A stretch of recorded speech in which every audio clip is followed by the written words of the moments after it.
जय श्री राम। नमस्कार दोस्तों, आप सभी का हृदय की गहराइयों से स्वागत है। आज हम आपके समक्ष एक ऐसी कथा लेकर आए हैं जो केवल एक कहानी नहीं है बल्कि जीवन जीने की एक कला है। यह कहानी हमें सिखाती है कि जब इंसान के जीवन में चारों ओर अंधकार छा जाता है और उम्मीद की कोई किरण दिखाई नहीं देती, तब उसका धैर्य और ईश्वर पर उसका अटूट विश्वास ही उसे उस भंवर से बाहर निकालता है। यह कहानी एक बूढ़े बैल के अनुभव जैसी है जो जीवन की धूप और छांव देखकर सयाना हुआ है।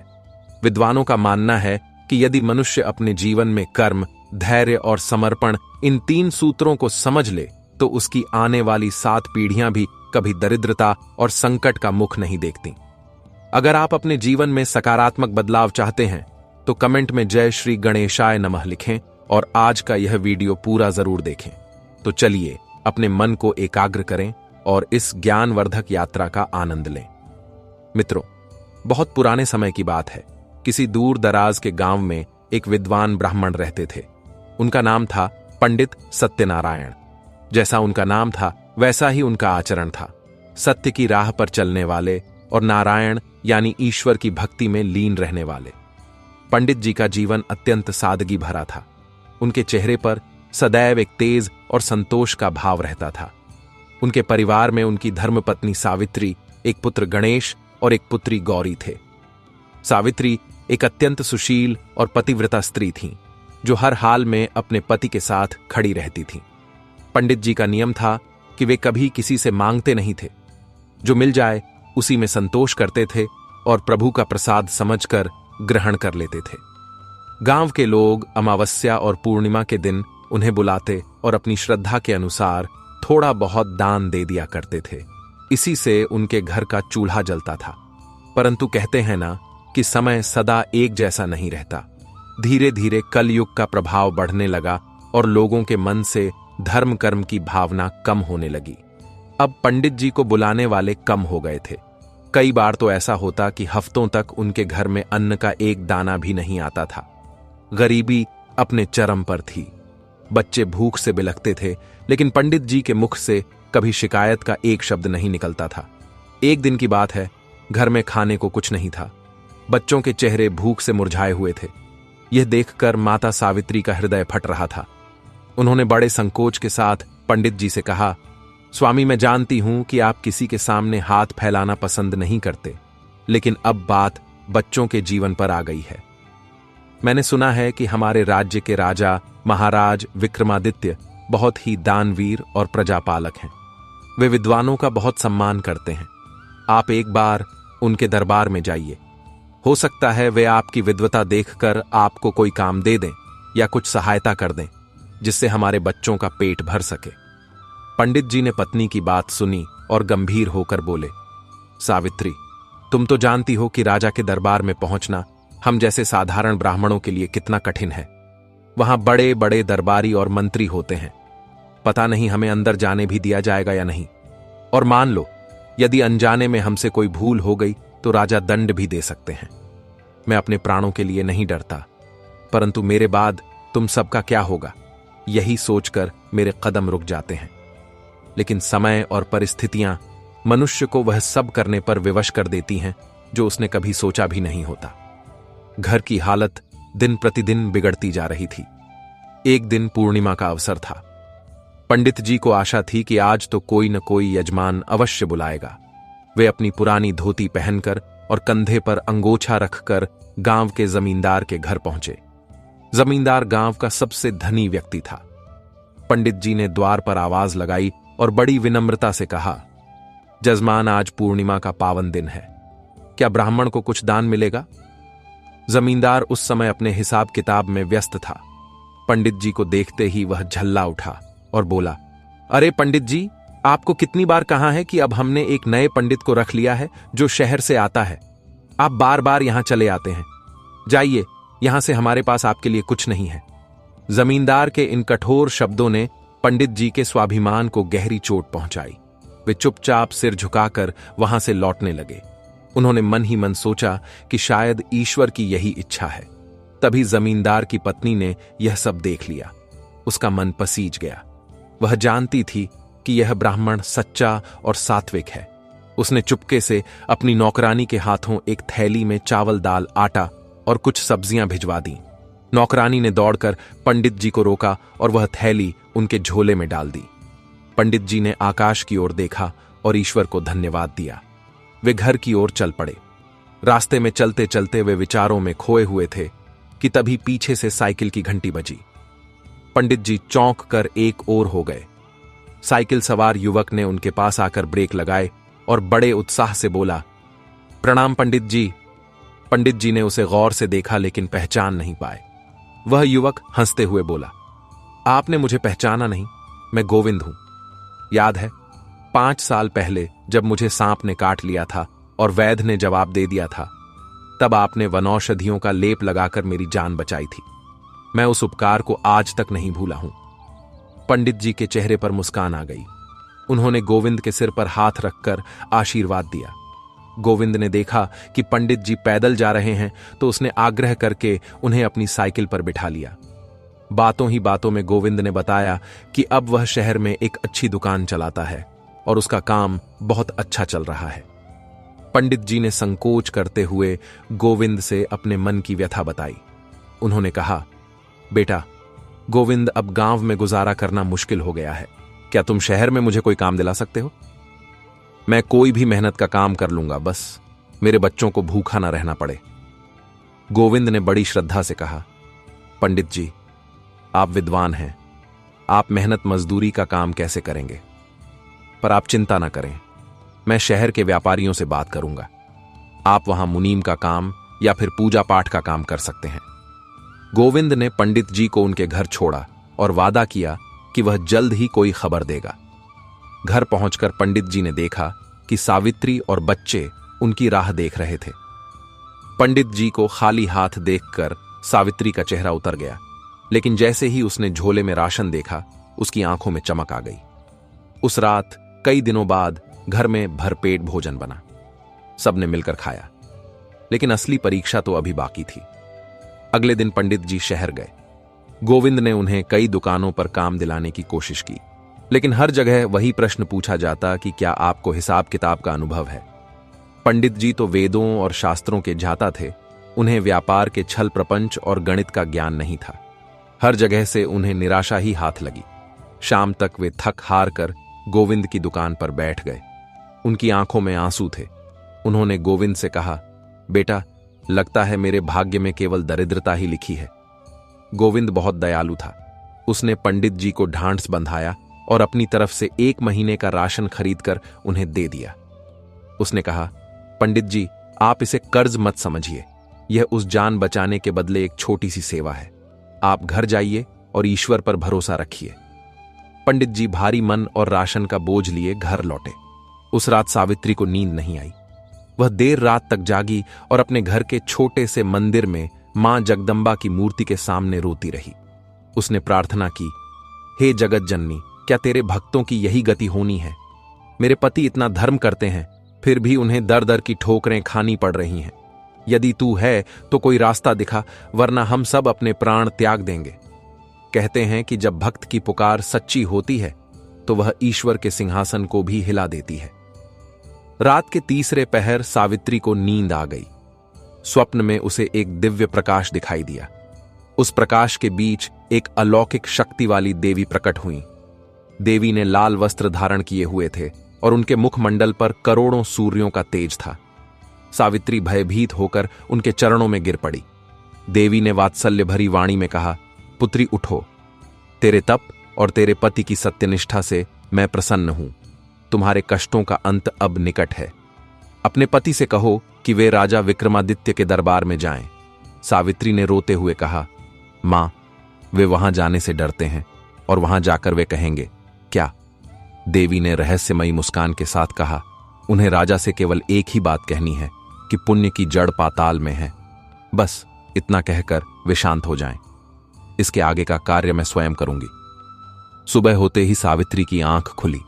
उसे वह स्वप्न और वह वाक्य पूरी तरह याद था, पुण्य की जड़ पाताल में है।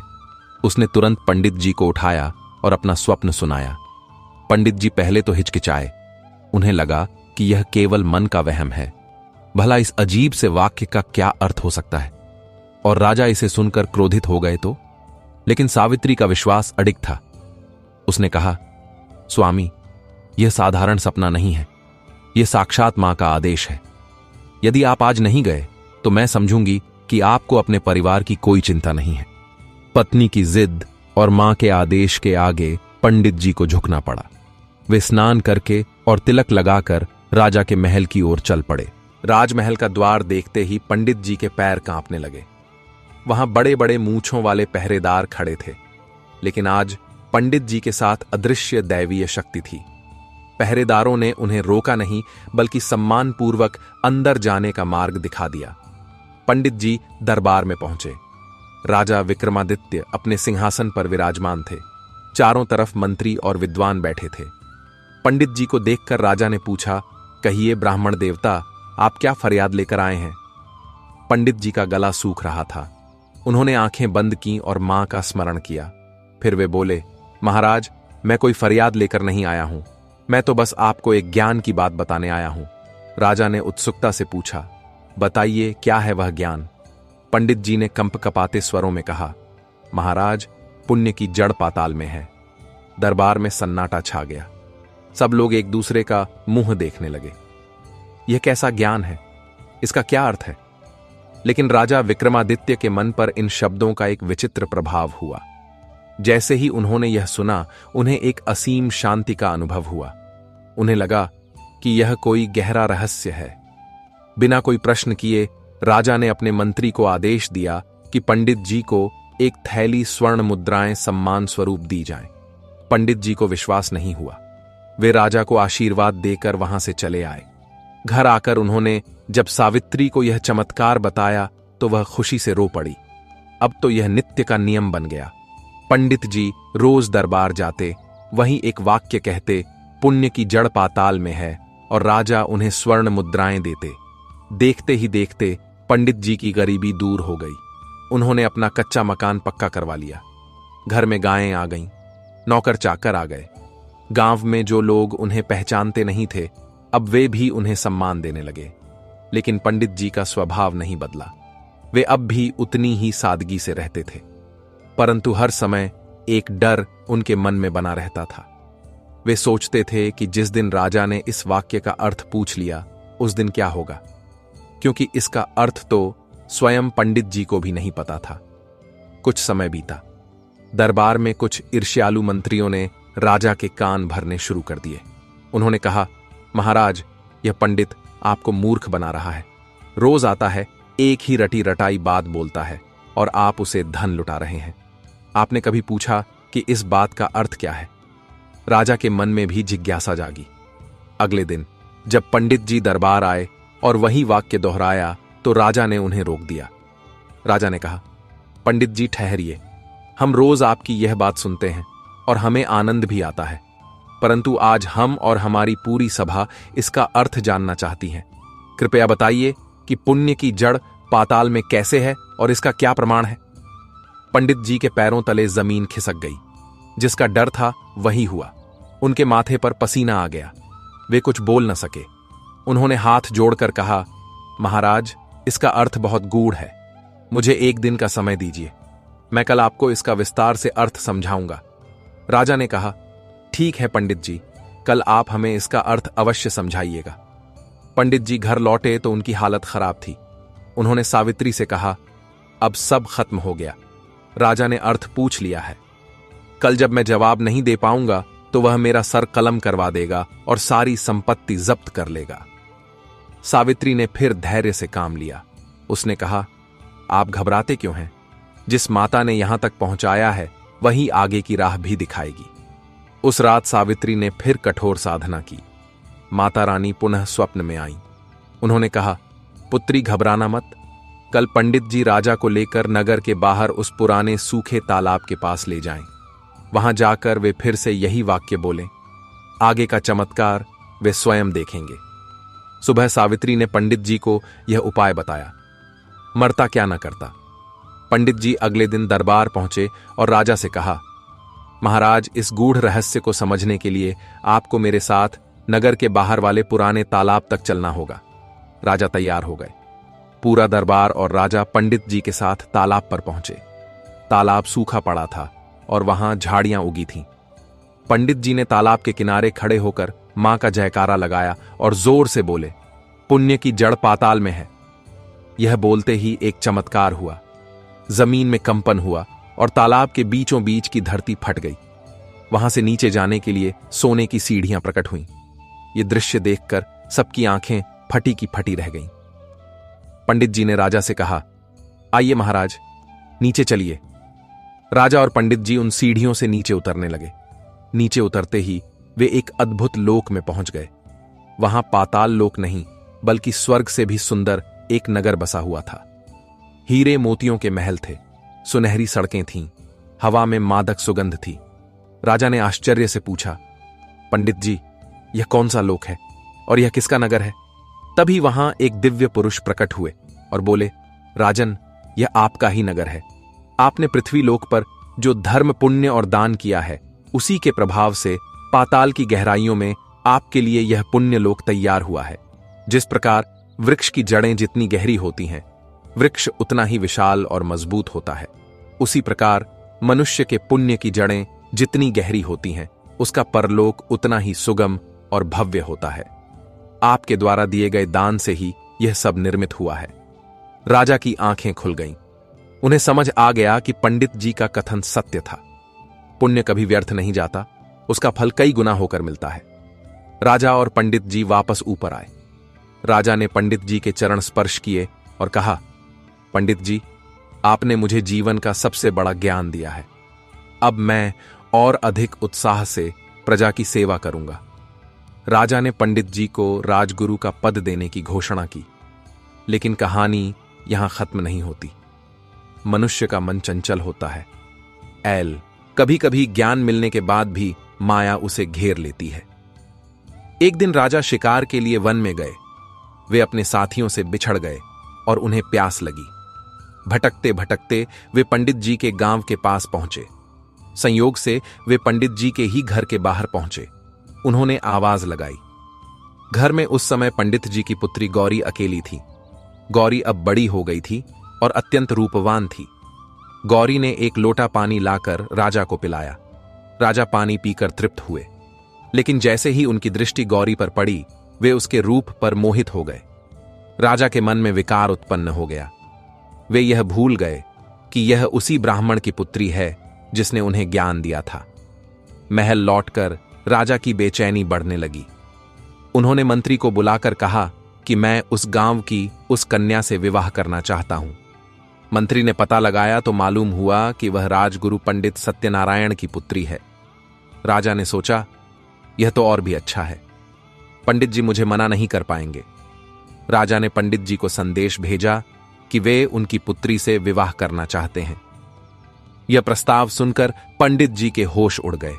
राजा की उम्र गौरी से बहुत अधिक थी और राजा के पास पहले से ही रानियां थीं। पंडित जी जानते थे कि यह अधर्म है, लेकिन राजा के सामने बोलने का साहस किसमें था। वे रोते हुए घर पहुंचे और सावित्री को बताया। सावित्री भी सन्न रह गई। उसने कहा, यह तो अनर्थ है। राजा हमारे रक्षक थे, अब वे ही भक्षक बन रहे हैं। पंडित जी ने कहा, अगर मैंने मना किया तो राजा को लगेगा कि मैं उनका अपमान कर रहा हूं। वे हमें दंड देंगे। फिर से संकट के बादल घिर आए थे। सावित्री ने फिर से अपनी आराध्य देवी की शरण ली। उसने आर्तनाद किया कि हे मां, तुमने धन दिया, सम्मान दिया, लेकिन अब हमारी इज्जत खतरे में है। रक्षा करो। स्वप्न में देवी ने फिर मार्ग दिखाया। देवी ने कहा, पंडित जी से कहो कि राजा से कहें कि विवाह से पहले एक बार फिर उस तालाब पर चले। वहां एक अंतिम सत्य देखना शेष है। पंडित जी ने राजा के पास जाकर कहा, महाराज, मैं अपनी पुत्री आपको देने को तैयार हूं, लेकिन मेरी एक शर्त है। विवाह से पूर्व आपको एक बार फिर उस पाताल लोक के दर्शन करने होंगे। राजा प्रसन्न थे। उन्होंने सोचा, शायद वहां मेरे स्वागत की तैयारी होगी। राजा और पंडित जी फिर तालाब पर गए। सीढ़ियां प्रकट हुईं। वे नीचे गए, लेकिन इस बार दृश्य बदल चुका था। वह सुंदर नगर अब खंडहर बन रहा था। वहां आग की लपटें उठ रही थीं। वह दिव्य पुरुष फिर प्रकट हुए, लेकिन इस बार उनका रूप रौद्र था। राजा ने भयभीत होकर पूछा, यह क्या हुआ? मेरा सुंदर नगर नष्ट क्यों हो रहा है? दिव्य पुरुष ने गरज कर कहा, राजन, पुण्य से यह नगर बना था, लेकिन तुम्हारे पाप और वासना ने इसे जलाना शुरू कर दिया है। एक पिता तुल्य राजा होकर तुम अपनी ही प्रजा की अबोध कन्या पर कुदृष्टि डालते हो।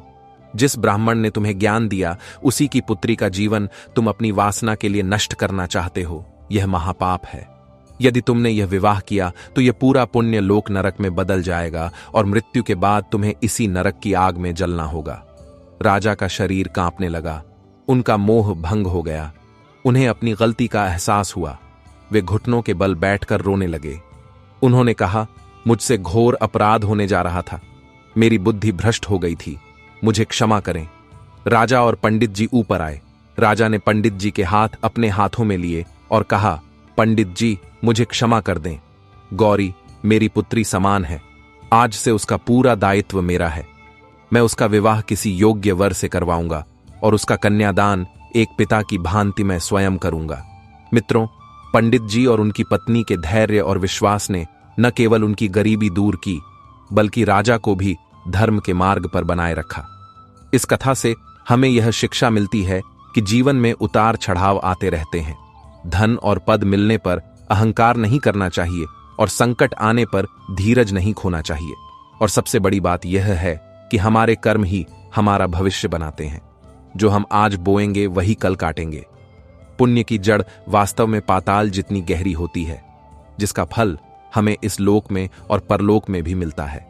राजा ने जब अपनी भूल स्वीकार कर ली और पंडित जी से क्षमा मांग ली तो वहां का वातावरण एकदम बदल गया।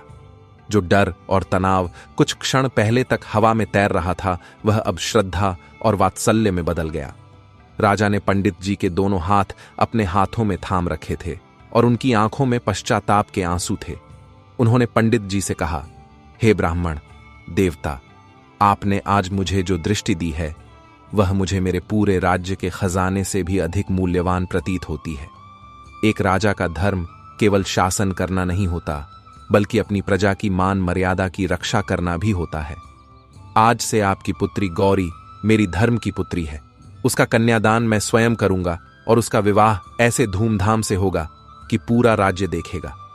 राजा के यह वचन सुनकर पंडित जी और उनकी पत्नी सावित्री का मन भर आया। जिस राजा के क्रोध से वे भयभीत थे, आज वही राजा उनके सामने नतमस्तक था। यह सब उस अदृश्य शक्ति और उनके पुण्य कर्मों का ही फल था। राजा ने तुरंत अपने मंत्रियों को आदेश दिया कि पंडित जी को ससम्मान उनके घर पहुंचाया जाए और विवाह की तैयारियां शुरू की जाएं। राजा ने पंडित जी से पूछा कि क्या उनकी नजर में गौरी के लिए कोई योग्य वर है। पंडित जी ने कुछ क्षण विचार किया और उन्हें उस युवक गोविंद का स्मरण हो आया, जिसने संकट के समय उनकी सहायता की थी और उन्हें शहर में सहारा दिया था। गोविंद न केवल मेहनती था, बल्कि संस्कारी और बड़ों का आदर करने वाला भी था। पंडित जी ने संकोच करते हुए राजा को गोविंद के बारे में बताया। राजा ने तुरंत अपने गुप्तचरों को गोविंद के बारे में पता लगाने भेजा। जब यह पुष्टि हो गई कि गोविंद वास्तव में एक चरित्रवान और होनहार युवक है, तो राजा ने स्वयं गोविंद के माता पिता के पास विवाह का प्रस्ताव भिजवाया। गोविंद का परिवार तो यह सुनकर स्तब्ध रह गया कि स्वयं महाराज उनकी पुत्र वधू का चुनाव कर रहे हैं। उन्होंने सहर्ष इस प्रस्ताव को स्वीकार कर लिया। विवाह का दिन निश्चित हुआ। वह दिन उस गांव के इतिहास में स्वर्ण अक्षरों में लिखा जाने वाला था। राजा ने अपने वचन के अनुसार विवाह की ऐसी भव्य तैयारी करवाई जैसी शायद किसी राजकुमारी की भी न हुई हो। पूरा गांव फूलों और दीपों से सजाया गया। शहनाई की गूंज से दिशाएं महक उठीं। राजा ने स्वयं खड़े होकर बारात का स्वागत किया। जब गौरी दुल्हन के जोड़े में सजी हुई मंडप में आई तो उसे देखकर ऐसा लग रहा था मानो साक्षात लक्ष्मी धरती पर उतर आई हो। विवाह की रस्में शुरू हुईं। जब कन्यादान का समय आया तो राजा और उनकी महारानी आगे बढ़े। उन्होंने पंडित जी और सावित्री से अनुमति ली और गौरी का कन्यादान किया। राजा ने गौरी को उपहार स्वरूप ढेर सारे आभूषण और वस्त्र तो दिए ही, साथ ही उसे जीवन भर सुखी रहने का आशीर्वाद भी दिया। विदाई के समय राजा की आंखें भी नम थीं, जैसे एक पिता अपनी बेटी को विदा कर रहा हो। उन्होंने गौरी के सिर पर हाथ रखकर कहा, बेटी, यदि जीवन में कभी भी कोई कष्ट आए तो याद रखना कि राजमहल के दरवाजे तुम्हारे लिए हमेशा खुले हैं। इस विवाह के बाद पंडित जी का जीवन पूरी तरह बदल गया, लेकिन यह बदलाव उनके व्यवहार में नहीं आया। वे अब भी उतने ही सरल और विनम्र थे। राजा ने उन्हें राजगुरु का पद दिया और गांव में एक गुरुकुल की स्थापना करवाई, जहां पंडित जी बच्चों को निःशुल्क शिक्षा देने लगे। उनके पास अब धन की कोई कमी नहीं थी, लेकिन उन्होंने उस धन का उपयोग अपने भोग विलास के लिए नहीं किया। उन्होंने गांव में कुएं खुदवाए, धर्मशालाएं बनवाईं और जरूरतमंदों की सहायता के लिए सदा तत्पर रहे। पंडित जी का पुत्र गणेश भी अपने पिता के पद चिन्हों पर चला। उसने देखा था कि कैसे उसके पिता के धैर्य और धर्म ने असंभव को भी संभव कर दिखाया था। उसने वेदों का अध्ययन किया और एक विद्वान बनकर समाज की सेवा में जुट गया। समय का चक्र अपनी गति से चलता रहा। पंडित जी और सावित्री अब वृद्धावस्था की ओर बढ़ रहे थे। उनके चेहरे पर अब झुर्रियां आ गई थीं और बाल श्वेत हो गए थे, ठीक उसी बूढ़े बैल की तरह जो जीवन भर खेत जोत कर अब विश्राम की अवस्था में होता है और अपने अनुभवों की जुगाली करता है। एक दिन पंडित जी अपने गुरुकुल में शिष्यों के बीच बैठे थे। शाम का समय था और सूर्य ढल रहा था। शिष्यों ने पंडित जी से पूछा, गुरुदेव, आपने अपने जीवन में बहुत संघर्ष देखा है, गरीबी से लेकर राजसी वैभव तक का सफर तय किया है। कृपया हमें जीवन का वह सार बताइए जिससे मनुष्य कभी भी संकट में न घबराए और उसका जीवन सफल हो जाए। पंडित जी ने मंद मुस्कान के साथ उन शिष्यों की ओर देखा और कहा, पुत्रों, जीवन एक खेत की तरह है और हम सब उस खेत में जुते हुए बैल हैं। फर्क सिर्फ इतना है कि कोई बैल अपनी मर्जी से चलता है और किसी को परिस्थितियां हाँकती हैं। मैंने अपने जीवन के अनुभवों से 3 अनमोल रत्न पाए हैं। यदि तुम और आने वाली पीढ़ियां इन 3 बातों को अपने जीवन में उतार लें तो दरिद्रता और दुख कभी उनके द्वार पर नहीं भटकेंगे। पंडित जी ने अपनी बात आगे बढ़ाते हुए कहा, पहली बात है अटूट विश्वास और धैर्य। मेरे जीवन में कई ऐसे क्षण आए जब लगा कि अब सब कुछ समाप्त हो जाएगा। भूख थी, अपमान था और भविष्य की चिंता थी, लेकिन मैंने और तुम्हारी गुरु माता ने कभी भी ईश्वर पर से अपना विश्वास नहीं खोया। हमने माना कि यदि ईश्वर ने हमें इस परिस्थिति में डाला है तो वही हमें इससे बाहर भी निकालेगा। धैर्य वह कड़वी औषधि है जिसका फल बहुत मीठा होता है। जब चारों तरफ अंधेरा हो तो हड़बड़ाकर भागने की बजाय दीपक जलने का इंतजार करना चाहिए या स्वयं दीपक बनने का प्रयास करना चाहिए। जिसने बुरे वक्त में धीरज नहीं खोया उसने आधी लड़ाई तो वहीं जीत ली। दूसरी बात है सत्य और धर्म का पालन। जब हम गरीब थे तब भी मैंने कभी झूठ का सहारा नहीं लिया, कभी किसी को ठगने का प्रयास नहीं किया। राजा के दरबार में भी जब प्राणों का संकट था तब भी मैंने वही कहा जो सत्य था और जो मुझे ईश्वरीय आदेश मिला था।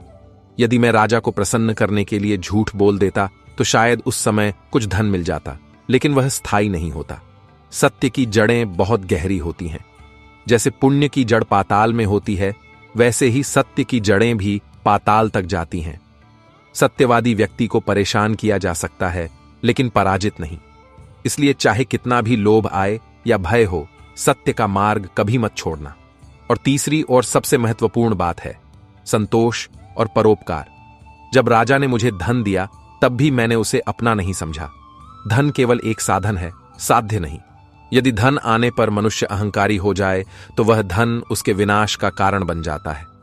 मैंने देखा है कि बड़े बड़े धनी लोग भी रात को चैन की नींद नहीं सो पाते, क्योंकि उनके मन में संतोष नहीं है। जो रूखा सूखा मिल जाए उसे प्रेम से खाओ और उसमें से भी कुछ हिस्सा दूसरों को दो। याद रखना, जो हाथ देने के लिए उठते हैं वे कभी खाली नहीं रहते। प्रकृति का नियम है कि कुएं से जितना पानी निकालो वह उतना ही निर्मल और भरा रहता है।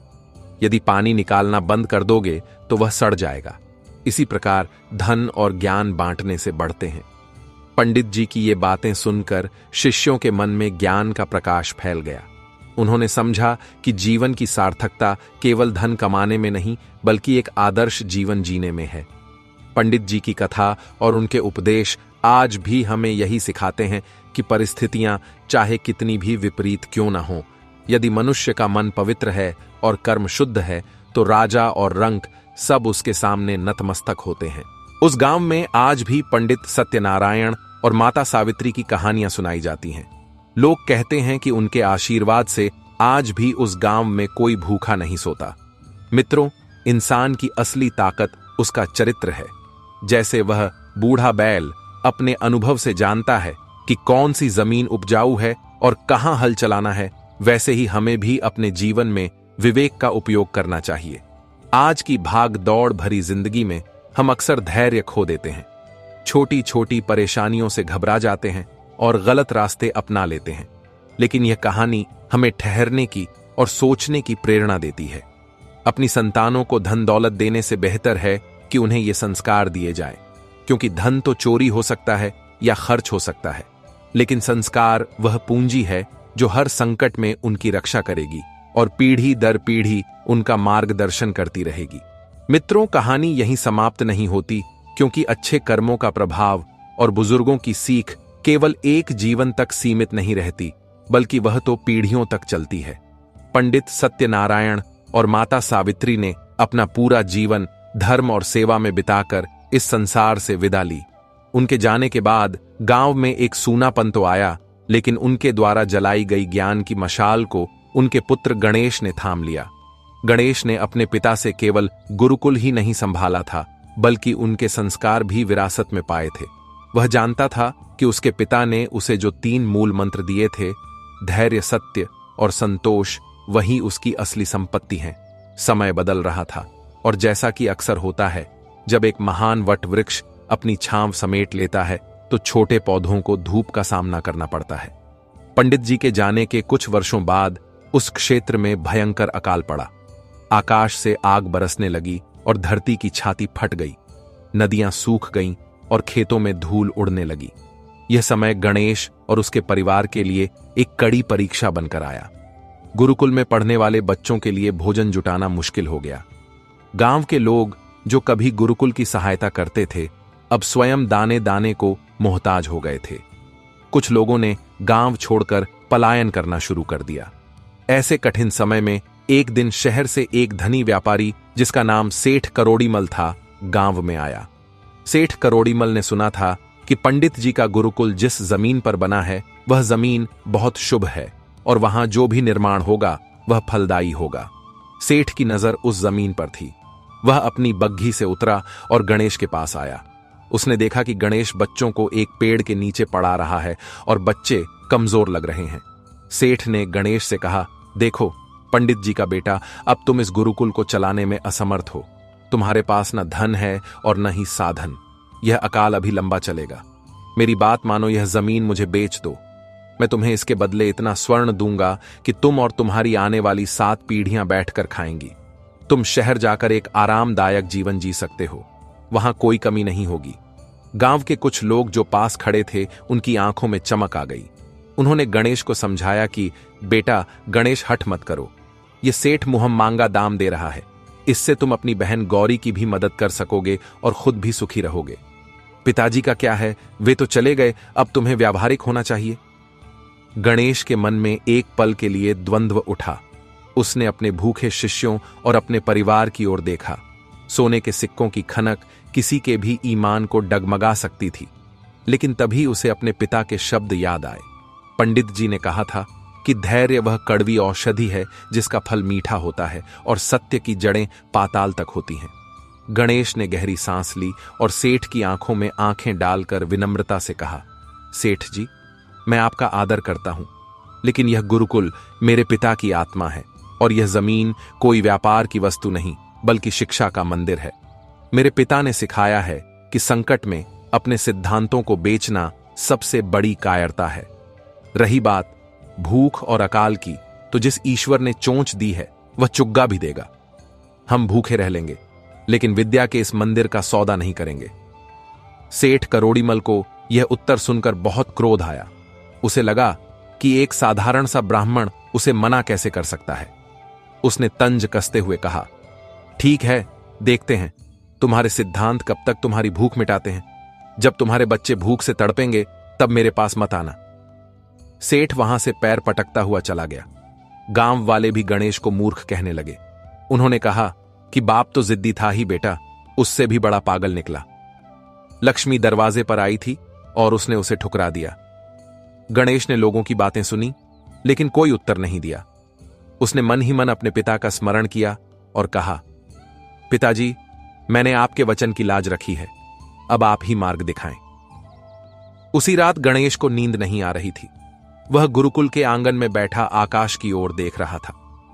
तभी उसे याद आया कि पिताजी अक्सर उस पुराने सूखे तालाब के पास जाकर ध्यान करते थे, जहां से पुण्यलोक का मार्ग खुला था।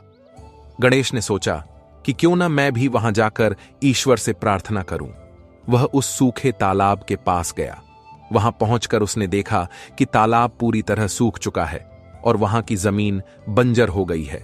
गणेश वहां घुटनों के बल बैठ गया और रोते हुए प्रार्थना करने लगा कि हे प्रभु, मेरी परीक्षा मत लो। मैं अपने लिए कुछ नहीं मांगता, लेकिन इन मासूम बच्चों का क्या होगा? यदि सत्य और धर्म में शक्ति है तो आज मेरी सहायता करो। तभी वहां एक चमत्कार हुआ।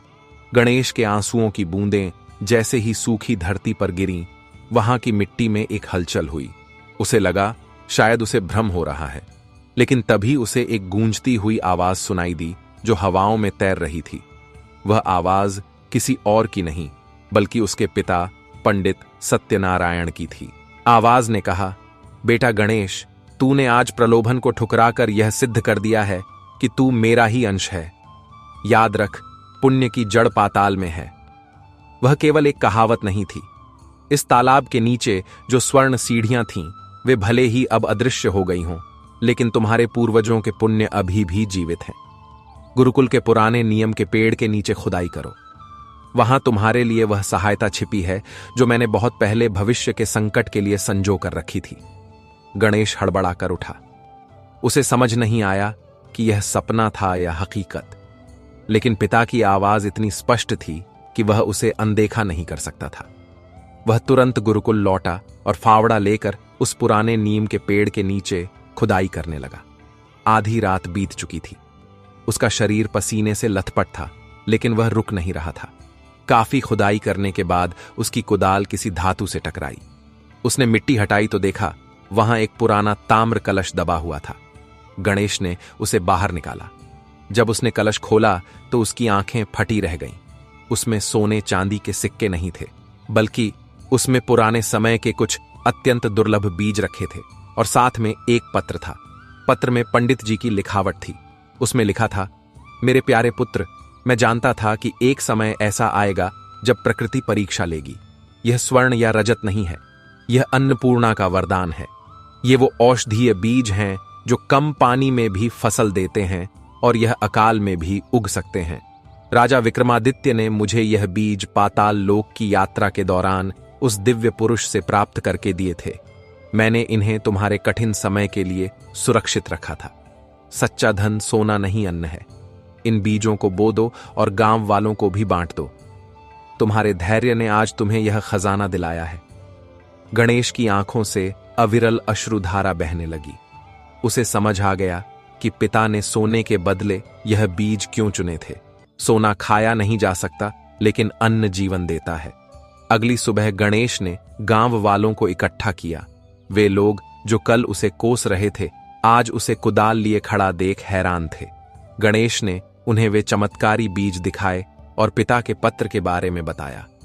गांव वालों को पहले विश्वास नहीं हुआ, लेकिन जब गणेश ने गुरुकुल की सूखी जमीन पर उन बीजों को बोया और बचे हुए कुएं के थोड्ढे से पानी से सींचा, तो मात्र कुछ ही दिनों में वहां हरियाली फूट पड़ी। यह किसी चमत्कार से कम नहीं था। जहां मीलों तक धूल उड़ रही थी, वहां गुरुकुल की जमीन पर फसल लहलहाने लगी। मित्रों, यह खबर आग की तरह फैल गई। आसपास के गांवों से लोग वह बीज लेने आने लगे। गणेश ने किसी से एक पैसा नहीं लिया। उसने अपने पिता की सीख को याद रखा, परोपकार ही धर्म है। उसने मुफ्त में वह बीज सबको बांटे। देखते ही देखते पूरा गांव और आसपास का क्षेत्र हरा भरा हो गया। अकाल का प्रभाव कम होने लगा। लोगों के घरों में अन्न के भंडार भर गए। वह सेठ करोड़ीमल जो गणेश का अपमान करके गया था, जब उसने यह खबर सुनी तो उसे अपनी कानों पर विश्वास नहीं हुआ। वह दौड़ा दौड़ा गांव आया। उसने देखा कि जिस जमीन को वह खरीदना चाहता था, वहां अब जीवन लहलहा रहा है।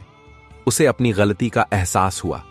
वह गणेश के चरणों में गिर पड़ा और बोला, पंडित जी, मैं धन के मद में अंधा हो गया था। मैं मिट्टी और सोने का फर्क भूल गया था।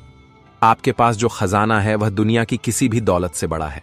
सेठ ने प्रायश्चित स्वरूप अपनी संपत्ति का एक बड़ा हिस्सा गुरुकुल के विस्तार और बच्चों की शिक्षा के लिए दान कर दिया। गणेश ने उसे स्वीकार किया और उसे जन कल्याण में लगा दिया। उसी समय राजा विक्रमादित्य, जो अब वृद्ध हो चले थे, उन्हें अपने गुप्तचरों से इस चमत्कार की सूचना मिली।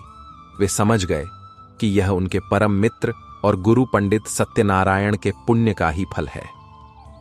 राजा तुरंत गणेश से मिलने आए। उन्होंने गणेश को गले लगाया और कहा, बेटा, तुमने सिद्ध कर दिया कि शेर का बच्चा शेर ही होता है।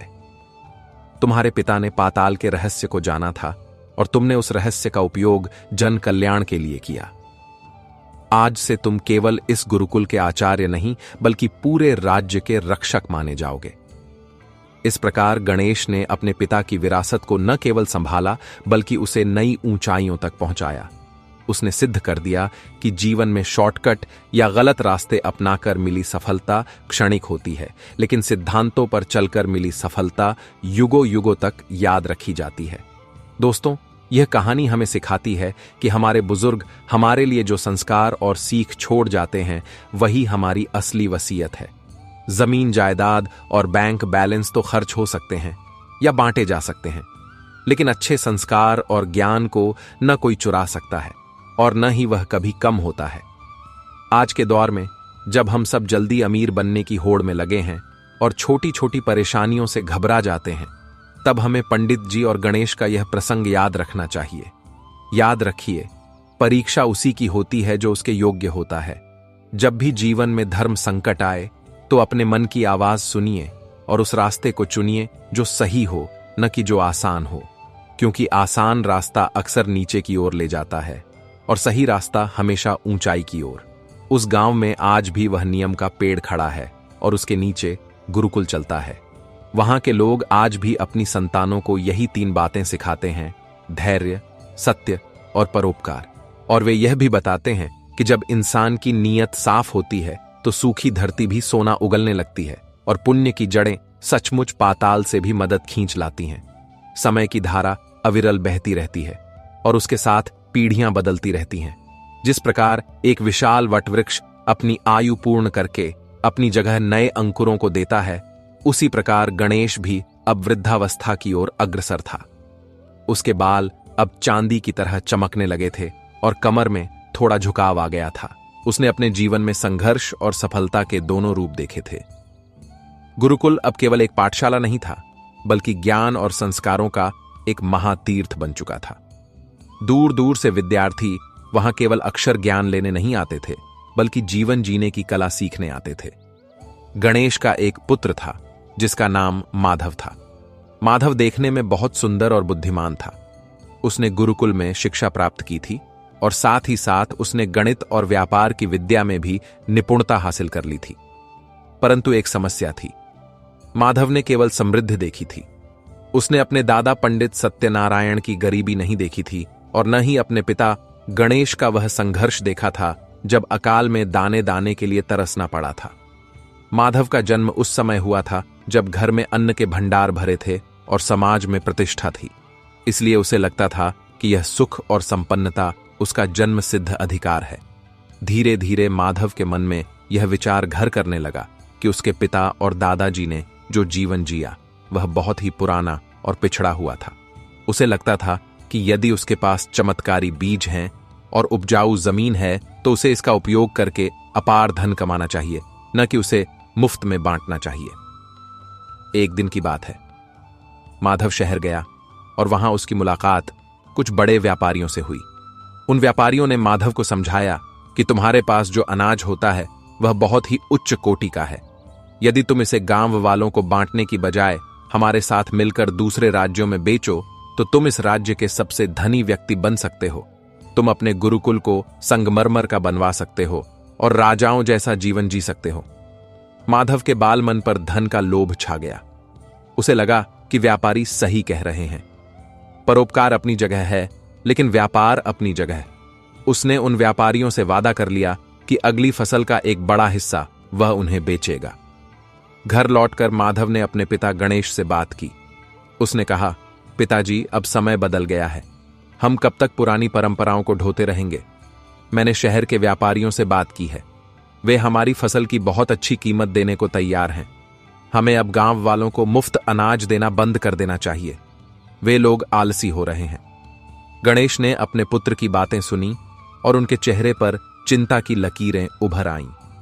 उन्होंने माधव को समझाया, बेटा माधव, तुम जिसे व्यापार कह रहे हो वह हमारे लिए धर्म है। यह अनाज उन चमत्कारी बीजों से उगता है जो तुम्हारे दादाजी के पुण्य कर्मों का फल है। इन बीजों की तासीर ही यह है कि यह परोपकार की भावना से फलते फूलते हैं। जिस दिन तुम इसे व्यापार की वस्तु बना दोगे, उस दिन इसका चमत्कार समाप्त हो जाएगा। धन तो आ जाएगा, लेकिन वह शांति और बरकत चली जाएगी जो हमारे घर की नींव है। लेकिन माधव अपनी युवावस्था के जोश और नए विचारों के मद में था। उसे अपने पिता की बातें दकियानूसी लगीं। उसने मन ही मन ठान लिया कि इस बार वह पिता की बात नहीं मानेगा। फसल कटने का समय आया। खेतों में सोना लहलहा रहा था। माधव ने पिता को बिना बताए व्यापारियों को संदेश भिजवा दिया। बैलगाड़ियां भरकर अनाज गोदामों में जाने की बजाय व्यापारियों के पास जाने के लिए तैयार खड़ी थीं। गणेश को जब यह पता चला तो उन्हें बहुत दुख हुआ, लेकिन उन्होंने माधव को रोका नहीं। वे जानते थे कि अनुभव ही सबसे बड़ा गुरु होता है। जब तक इंसान ठोकर नहीं खाता, वह संभलना नहीं सीखता। व्यापारियों ने माधव को मुंह मांगी कीमत दी। माधव बहुत प्रसन्न था।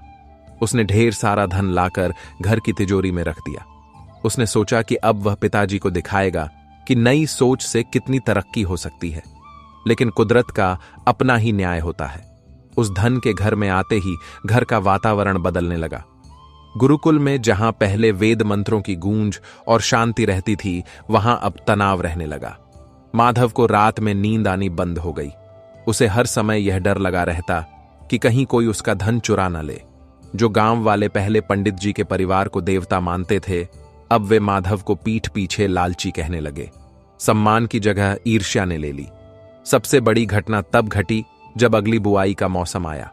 माधव ने बड़े उत्साह से उन्हीं चमत्कारी बीजों को खेतों में बोया। उसने खाद पानी में कोई कमी नहीं छोड़ी। लेकिन इस बार जब फसल उगी तो वह नजारा देखकर सबके होश उड़ गए। पौधे तो उगे, लेकिन उनमें दाने नहीं थे। बालियां खाली थीं। जो थोड़े बहुत दाने निकले भी वे काले पड़ गए थे और उनका स्वाद कड़वा था। पूरे खेत में मानो मातम छा गया हो। माधव ने बहुत कोशिश की, दवाइयां डाली, विशेषज्ञों को बुलाया, लेकिन फसल बर्बाद हो गई। जिस खेत से सोना उगता था, वहां अब केवल भूसा था। माधव परेशान होकर अपने पिता गणेश के पास गया। वह रोते हुए बोला, पिताजी, ये क्या हो गया? मैंने तो सब कुछ सही किया था। वही बीज थे, वही जमीन थी, वही पानी था। फिर यह फसल काली और कड़वी क्यों हो गई? क्या उन बीजों की शक्ति समाप्त हो गई है? गणेश ने शांत भाव से अपने पुत्र को देखा और उसे अपने साथ उस पुराने नियम के पेड़ के नीचे ले गए जहां से उन्होंने वह कलश निकाला था। गणेश ने कहा, बेटा, बीज की शक्ति समाप्त नहीं हुई है, तुम्हारी नीयत बदल गई है। याद करो, तुम्हारे दादाजी ने क्या कहा था? पुण्य की जड़ पाताल में है। इसका अर्थ केवल पाताल लोक नहीं है। इसका अर्थ है कि हमारी भावनाओं की जड़ें बहुत गहरी होती हैं। गणेश ने आगे समझाया, बेटा, प्रकृति और मनुष्य के कर्मों का गहरा संबंध होता है। जब तक हम इस अनाज को सेवा भाव से उगाते और बांटते थे, तब तक इसमें अमृत का वास था, क्योंकि इसमें हजारों गरीबों की दुआएं शामिल थीं। लेकिन जब तुमने इसे केवल मुनाफा कमाने की वस्तु बना दिया और गरीबों का हक मारकर इसे बेचा, तो उन बीजों ने तुम्हारी स्वार्थ की कंपन को महसूस कर लिया। अन्न ब्रह्म होता है, वह किसान के भाव को पहचानता है। जब भाव दूषित हो गया तो फल भी दूषित हो गया। तुमने धन तो कमा लिया, लेकिन वह पुण्य खो दिया जो इन बीजों की असली खाद्य थी। माधव को अपनी गलती का एहसास हुआ। वह फूट फूट कर रोने लगा। उसने कहा, पिताजी, मुझे क्षमा कर दीजिए। मैं भटक गया था। मुझे लगा था कि धन ही सब कुछ है। अब मैं क्या करूं? कैसे इस गलती को सुधारूं? गणेश ने उसके सिर पर हाथ फेरा और कहा, बेटा, प्रायश्चित का एक ही तरीका है। तुमने जिस धन के लिए यह सब किया, उस धन का त्याग कर दो। उस तिजोरी के धन से अन्न खरीदो और उन क्षेत्रों में जाकर लंगर लगाओ जहां लोग भूखे हैं। जब तक तुम्हारी कमाई का आखिरी सिक्का भी सेवा में नहीं लग जाता, तब तक इन खेतों में हल मत चलाना। जब तुम्हारे मन का मैल धुल जाएगा तो खेत की मिट्टी भी पवित्र हो जाएगी। माधव ने पिता की आज्ञा का पालन किया। उसने व्यापारियों से मिला सारा धन जन सेवा में लगा दिया। उसने खुद अपने हाथों से गरीबों को भोजन परोसा। कई महीनों तक वह गांव-गांव घूमा और जरूरतमंदों की सेवा की। इस दौरान उसने जाना कि असली खुशी लेने में नहीं बल्कि देने में है। जब वह थक हार कर और पूरी तरह निस्वार्थ होकर वापस आया, तब गणेश ने उसे फिर से वही पुराने बीज दिए जो उन्होंने बचाकर रखे थे। माधव ने इस बार आंसुओं से धरती को भिगोकर बीज बोए और चमत्कार फिर हुआ। धरती मुस्कुरा उठी, फसल पहले से भी अधिक लहलहा उठी और अनाज का स्वाद फिर से अमृत जैसा हो गया। इस घटना ने न केवल माधव को बल्कि पूरे इलाके को यह सबक दिया कि विरासत में मिली संपत्ति को बढ़ाना आसान है, लेकिन विरासत में मिले संस्कारों को बचाए रखना कठिन है। माधव अब पूरी तरह बदल चुका था। वह अब समझ चुका था कि उसके दादा पंडित सत्यनारायण और पिता गणेश जिस पुण्य की जड़ की बात करते थे, वह कोई जादुई लोक नहीं बल्कि निस्वार्थ सेवा और शुद्ध अंतःकरण है। समय बीतता गया। गणेश ने अपना शरीर त्याग दिया और माधव ने गुरुकुल और गांव की जिम्मेदारी संभाली। माधव ने अपने जीवन में यह नियम बना लिया कि वह हर अमावस्या और पूर्णिमा को अपने पूर्वजों की कहानी बच्चों को सुनाएगा, ताकि आने वाली पीढ़ियां यह न भूलें कि समृद्धि का असली आधार क्या है। कहानी आगे बढ़ती है एक और रोचक मोड़ पर। माधव के समय में राज्य का राजा बदल चुका था। पुराने राजा विक्रमादित्य के वंशज अब राजगद्दी पर नहीं थे। पड़ोसी राज्य के एक राजा ने आक्रमण करके इस राज्य को जीत लिया था। नया राजा, जिसका नाम उग्रसेन था, वह स्वभाव से बहुत क्रूर और नास्तिक था। उसे धर्म, कर्म और पुण्य जैसी बातों पर कोई विश्वास नहीं था। जब उसने सुना कि एक गांव में ऐसा खेत है जहां बिना ज्यादा मेहनत के सोना उगता है और वहां का अनाज चमत्कारी है, तो उसकी लालची दृष्टि उस गांव पर पड़ी। राजा उग्रसेन अपने सैनिकों के साथ उस गांव में आया। उसने गुरुकुल को देखा और वहां के शांत वातावरण को देखकर चिढ़ गया। उसने माधव को बुलाया और कहा, सुना है तुम्हारे पास कोई जादुई बीज है। वह सारे बीज हमारे हवाले कर दो और आज से तुम्हारे खेत की सारी उपज शाही खजाने में जमा होगी। तुम केवल मजदूर की तरह काम करोगे। माधव ने बड़ी विनम्रता से राजा को समझाया, महाराज, यह बीज जादुई नहीं है। यह पुण्य और सेवा के बीज हैं। यह राजा की आज्ञा से नहीं बल्कि धर्म के पालन से फलते हैं। यदि आप इन्हें बलपूर्वक ले लेंगे तो यह मिट्टी बन जाएंगे। राजा उग्रसेन ने ठहाका लगाया और कहा, तुम मुझे डराते हो। पुण्य और धर्म केवल कमजोरों की ढाल होते हैं। ताकतवर अपनी तलवार से अपना भाग्य लिखता है। सैनिकों, इस ब्राह्मण के घर की तलाशी लो और सारे बीज जब्त कर लो। सैनिकों ने गुरुकुल और माधव के घर को तहस नहस कर दिया। उन्हें वह कलश मिल गया जिसमें बीज रखे थे। राजा ने वह कलश अपने कब्जे में ले लिया और घोषणा कर दी कि अब से यह जमीन राजा की है। माधव और उसके परिवार को गांव से निकालने का आदेश दे दिया गया। गांव वाले रोते बिलखते रह गए, लेकिन क्रूर राजा के सामने किसकी चलती। माधव ने जाते जाते राजा से केवल इतना कहा, महाराज, आप बीज ले जा सकते हैं, जमीन ले जा सकते हैं, लेकिन उस आशीर्वाद को नहीं छीन सकते जो हमारे पूर्वजों ने अर्जित किया है। मिट्टी गवाह है कि जिसने भी इस पवित्रता का अपमान किया है उसका सर्वनाश हुआ है। राजा ने माधव की बातों को अनसुना कर दिया और उसे राज्य की सीमा से बाहर खदेड़ दिया। माधव अपने परिवार के साथ जंगलों में रहने लगा। उसके पास अब कुछ नहीं था सिवाय अपने संस्कारों और विश्वास के। उधर राजा ने उन बीजों को शाही बागानों में बोया। उसने सबसे अच्छे खाद और पानी का प्रबंध किया। उसे उम्मीद थी कि अब उसे बेशकीमार दौलत मिलेगी, लेकिन जैसा कि माधव ने कहा था, जब फसल उगी तो वह देखकर राजा का क्रोध 7वें आसमान पर पहुंच गया। पौधों में से अनाज की जगह कांटेदार झाड़ियां उगी थीं और उनमें से जहरीले कीड़े निकलकर पूरे शाही बागान को नष्ट करने लगे। इतना ही नहीं, उन कीड़ों का प्रकोप इतना बड़ा कि वे राजमहल तक पहुंच गए। राजा उग्रसेन के शरीर पर बड़े बड़े फोड़े निकल आए। राज्य में महामारी फैलने लगी। वैद्य और हकीम हार मान गए। राजा दर्द से तड़पता रहता था। उसे समझ नहीं आ रहा था कि अचानक उसके सुखी राज्य को किसकी नजर लग गई। तब राजा के एक पुराने और समझदार मंत्री ने साहस जुटाकर कहा, महाराज, यह उस ब्राह्मण के श्राप और उन पवित्र बीजों के अपमान का फल है। आपने धर्म की जड़ पर प्रहार किया है, इसलिए यह विपत्ति आई है। उन बीजों को केवल वही पवित्र आत्मा फलित कर सकती है जिसने स्वार्थ का त्याग किया हो। राजा उग्रसेन का अहंकार अब टूट रहा था। पीढ़ा ने उसे झुका दिया था। उसने तुरंत सैनिकों को भेजा कि माधव को ढूंढकर वापस लाया जाए। सैनिक जंगलों में भटके और आखिरकार उन्हें माधव एक कुटिया में बच्चों को पढ़ाते हुए मिला। सैनिकों ने राजा की हालत बताई और प्रार्थना की कि वे वापस चलें। माधव तो संत हृदय था। उसे राजा पर क्रोध नहीं बल्कि दया आई। वह वापस आया। माधव को देखकर राजा उग्रसेन अपने सिंहासन से उतरने का प्रयास करने लगा, लेकिन कमजोरी के कारण गिर पड़ा। उसने हाथ जोड़कर कहा, ब्राह्मण देवता, मुझे क्षमा करें। मैंने शक्ति के मद में अंधा होकर आपके पुण्य का अपमान किया। मेरे राज्य को बचा लीजिए। माधव ने कहा, राजन, मैं कोई चमत्कारी नहीं हूं, लेकिन यदि आपका पश्चाताप सच्चा है तो ईश्वर अवश्य क्षमा करेगा। माधव ने राजा से कहा कि वह उन जहरीले झाड़ियों को उखाड़ फेंके और उस जमीन पर गरीबों के लिए अन्न सत्र बनवाए।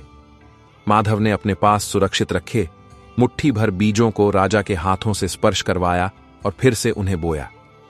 उसने राजा से कहा कि अब आपको प्रजा की सेवा पिता की भांति करनी होगी।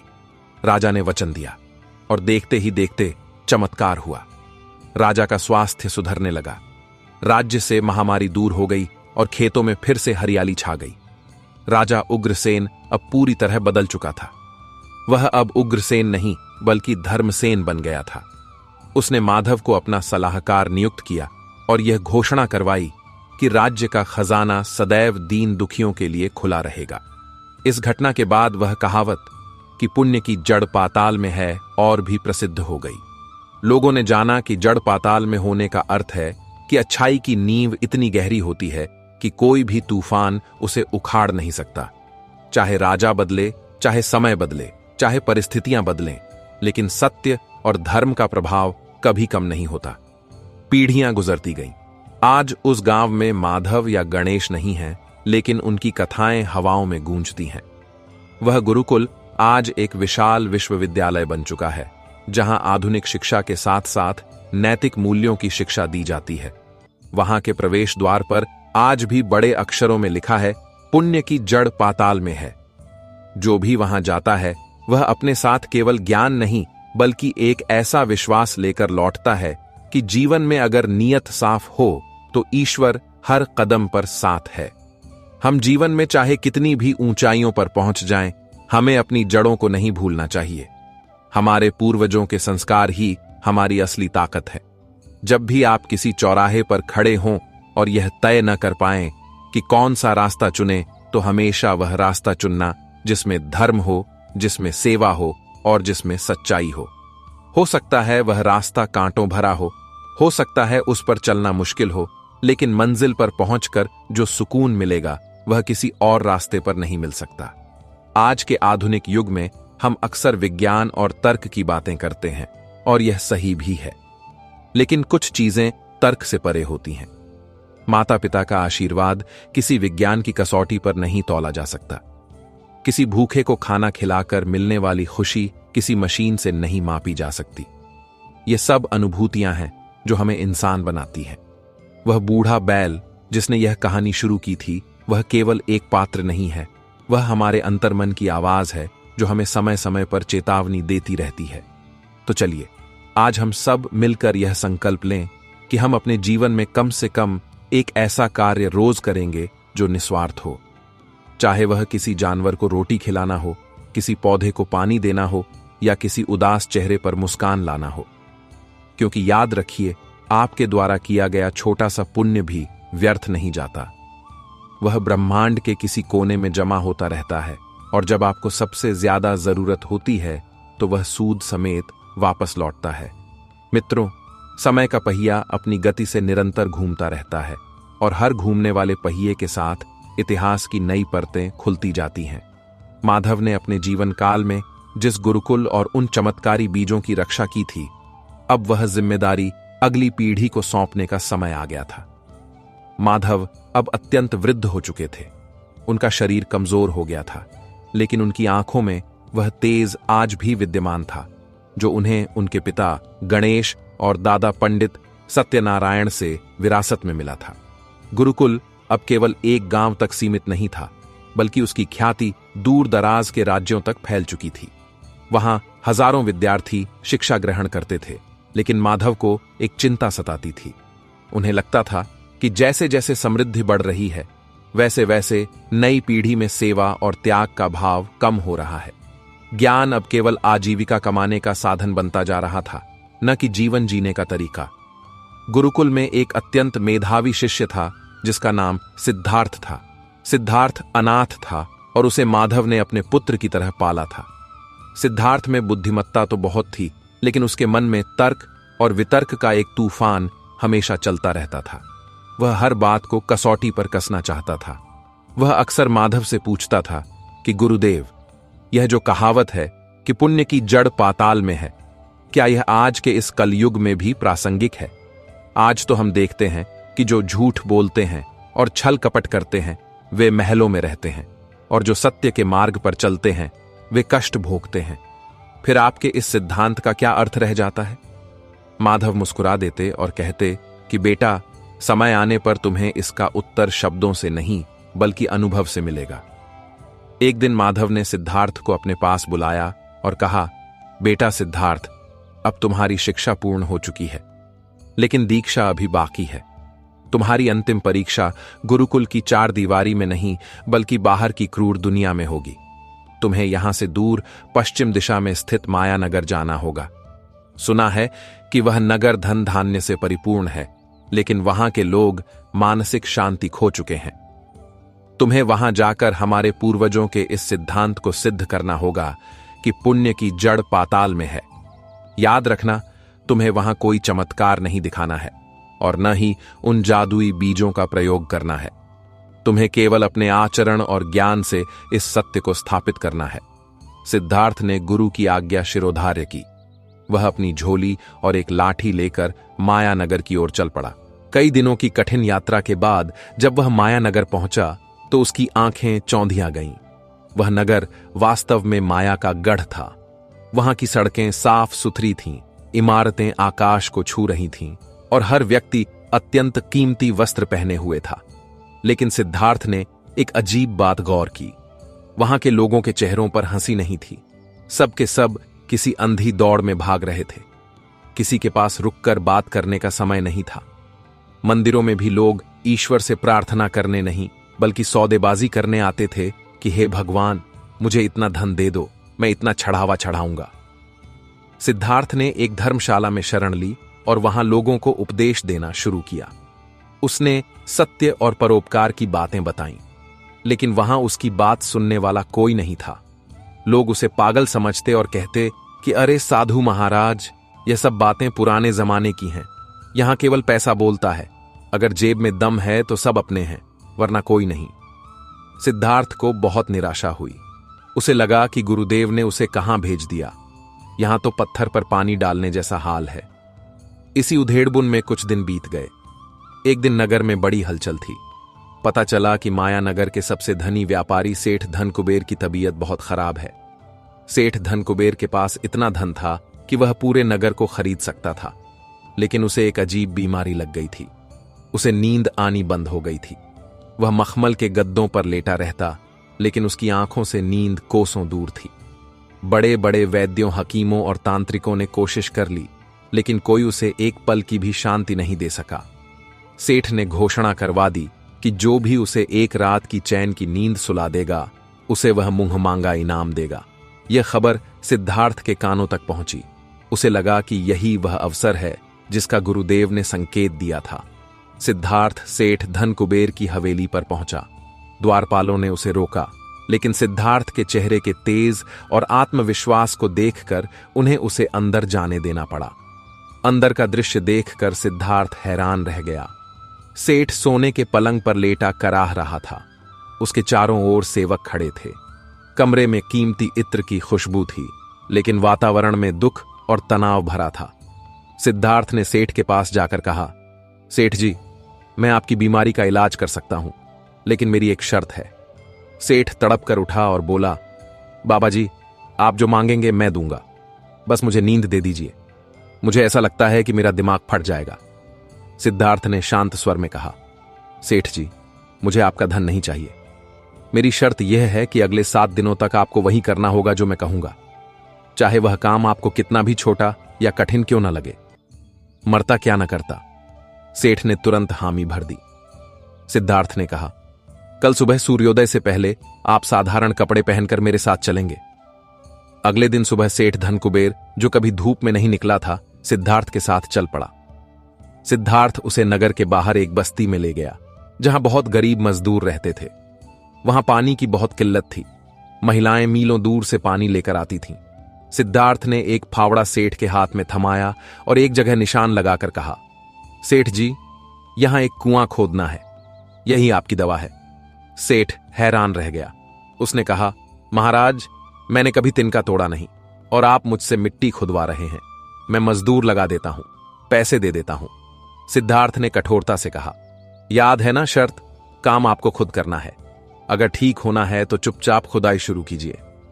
सेठ ने भारी मन से फावड़ा चलाया। 10 मिनट में ही उसकी सांस फूल गई और हाथों में छाले पड़ गए, लेकिन सिद्धार्थ ने उसे रुकने नहीं दिया। दोपहर होते होते सेठ पसीने से लथपथ हो गया। उसके रेशमी कपड़े मिट्टी से सन गए। भूख और प्यास से उसका बुरा हाल था। तब सिद्धार्थ ने उसे उसी बस्ती का रूखा सूखा खाना और मिट्टी के घड़े का पानी दिया। सेठ, जो कभी 56 भोग में भी कमियां निकालता था, आज उस सूखी रोटी को ऐसे खा गया जैसे अमृत हो। शाम तक सेठ का शरीर टूट चुका था। सिद्धार्थ ने कहा, आज का काम खत्म, अब घर जाइए। सेठ लड़खड़ाते कदमों से हवेली पहुंचा और बिना कपड़े बदले जैसे ही बिस्तर पर गिरा, उसे पता ही नहीं चला कि कब उसकी आंख लग गई। वह घोड़े बेचकर सोया। अगली सुबह जब उसकी आंख खुली तो सूरज सिर पर आ चुका था। सेवक हैरान थे कि सेठ जी आज इतनी देर तक सोए हैं। सेठ उठा तो उसे अपने शरीर में एक नई ऊर्जा महसूस हुई। उसे विश्वास नहीं हो रहा था कि वह बिना किसी दवा के सो गया था। वह दौड़ा दौड़ा सिद्धार्थ के पास गया और उसके चरणों में गिर पड़ा। उसने कहा, महाराज, यह कैसा चमत्कार है। सिद्धार्थ मुस्कुराया और बोला, सेठ जी, यह कोई चमत्कार नहीं है, यह जीवन का सत्य है। अब तक आप केवल अपने लिए जीते थे। आपने धन तो बहुत जमा किया, लेकिन वह सब धरातल पर था, उसका कोई आधार नहीं था। कल जब आपने उन प्यासे लोगों के लिए धरती का सीना चीरा और अपना पसीना बहाया, तो आपके कर्मों की जड़ पाताल की ओर बढ़ी। सिद्धार्थ ने उसे समझाया, पुण्य की जड़ पाताल में है। इसका अर्थ है कि जब हम अहंकार शून्य होकर गहराई में उतरते हैं, यानी सेवा और श्रम करते हैं, तभी हमें जीवन का असली सुख मिलता है। आपने जो कुआं खोदा है, उसका पानी जब प्यासे लोग पिएंगे तो उनकी तृप्ति आपको जीवन भर की शांति देगी। नींद बाजार में नहीं मिलती सेठ जी, वह परिश्रम और परोपकार की गोद में मिलती है। सेठ धनकुबेर की आंखें खुल गईं। उसे समझ आ गया कि उसका धन उसकी बीमारी का कारण था और सेवा ही उसका उपचार है। अगले 7 दिनों तक सेठ ने उस कुएं को पूरा खोदा। जब उसमें से मीठा पानी निकला और बस्ती के लोगों ने जयकारे लगाए, तो सेठ की आंखों से खुशी के आंसू निकल आए। वह खुशी उसे अपने खजाने को देखकर कभी नहीं मिली थी। इस घटना ने मायानगर की सोच बदल दी। सेठ धनकुबेर ने अपनी संपत्ति का एक बड़ा हिस्सा समाज सेवा में लगा दिया। लोग अब सिद्धार्थ को पागल साधु नहीं, बल्कि महात्मा मानने लगे। सिद्धार्थ ने वहां रहकर एक आश्रम की स्थापना की और लोगों को कर्मयोग का पाठ पढ़ाया। उसने सिद्ध कर दिया कि पुण्य कोई अंधविश्वास नहीं है, बल्कि एक विज्ञान है जो मन की शांति और समाज के कल्याण से जुड़ा है। समय बीतता गया और सिद्धार्थ भी अब वृद्ध हो चला था। उसने अपने गुरु माधव का कार्य पूरा कर दिया था, लेकिन कथा का प्रवाह यहां भी नहीं रुकता। एक दिन सिद्धार्थ के आश्रम में एक विदेशी यात्री आया। उसका नाम इलेक्स था। वह सुदूर पश्चिम के किसी देश से आया था जहां केवल विज्ञान और तकनीक का बोलबाला था। वह भारत भ्रमण पर निकला था, यह जानने के लिए कि आखिर इस देश की मिट्टी में ऐसा क्या है जो लोग यहां खींचे चले आते हैं। इलेक्स ने सिद्धार्थ से बहुत लंबी चर्चा की। वह हर बात पर तर्क करता, उसने पूछा, महाराज, आप कहते हैं कि पुण्य की जड़ पाताल में है।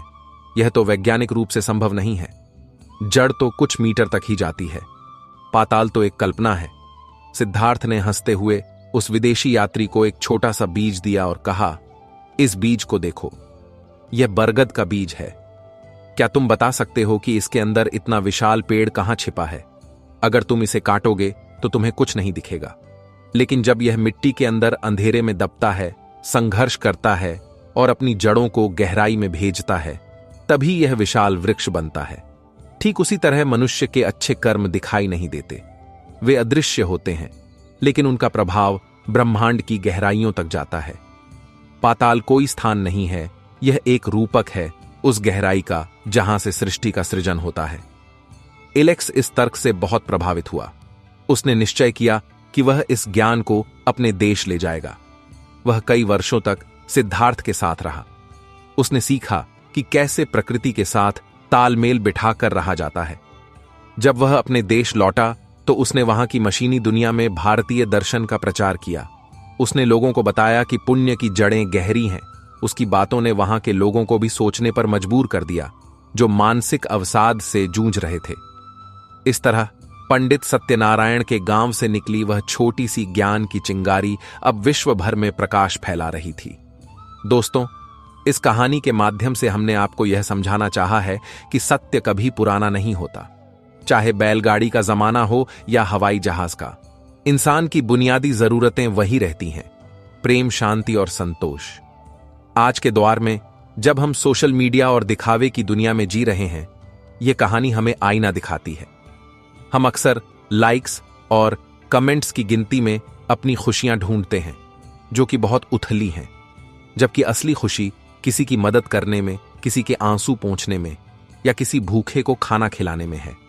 पंडित सत्यनारायण का वह बूढ़ा बैल शायद आज नहीं है, लेकिन उसकी सीख आज भी जिंदा है।